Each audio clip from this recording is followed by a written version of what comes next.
Apoptosis, or programmed cell death, is one of the mechanisms by which organisms limit the growth and replication of cells. If apoptosis did not occur, there would be no way to control cell growth and tissue homeostasis would be lost. In fact, this is one of the key mechanisms behind cancer. The genetic alterations in the cancer cell not only lead to increased cellular proliferation and growth, they also lead to loss of apoptosis. Along with too much cell growth, there is too little cell death in malignant tissue. Apoptosis occurs in normal cells to allow for removal of damaged cells, maintain a constant number of cells in regenerating tissues, and is an important part of embryogenesis. In an average human adult, 50 to 70 billion cells undergo apoptosis per day.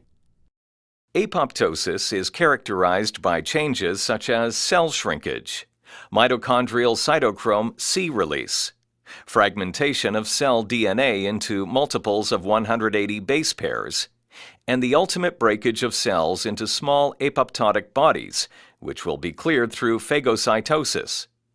Phagocytosis is a process where cells take in cell fragments or microorganisms in membrane-bound vesicles. The vesicles fuse with lysosome-containing proteases, and the engulfed material is processed for recycling.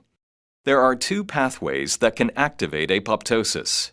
The first is the death receptor, or extrinsic pathway. It is triggered by activation of members of the tumor necrosis factor receptor superfamily. The second means of initiating apoptosis is through the mitochondrial or intrinsic pathway. This is set in motion by DNA damage. Both pathways ultimately stimulate a set of enzymes called caspases. The caspases interact with inhibitors of apoptosis proteins, or IAP, and the BCL2 family of proteins, which individually have either pro- and anti-apoptotic properties.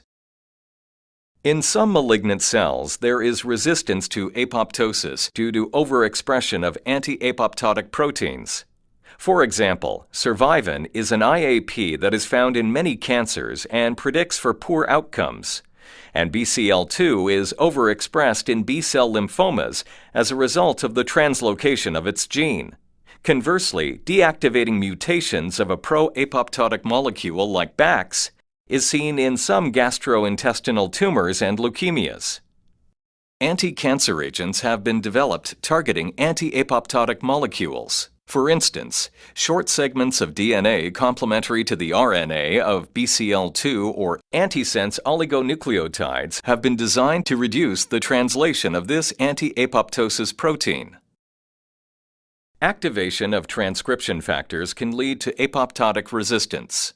This occurs, for example, when members of the nuclear factor kappa B or NF-kappa B family of transcription factors are overexpressed in certain tumors, which lead to increased transcription of anti-apoptotic members of the IAP and BCL2 families. The ubiquitin proteasome pathway regulates the expression of transcription factors and other cell cycle proteins.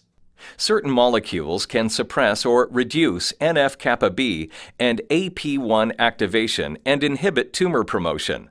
Bortezomib, or Velcade, is a proteasome inhibitor that has shown promising results in multiple myeloma. It inhibits the proteasome, which leads to increased levels of the NF-kappa B inhibitor and therefore less anti-apoptotic proteins.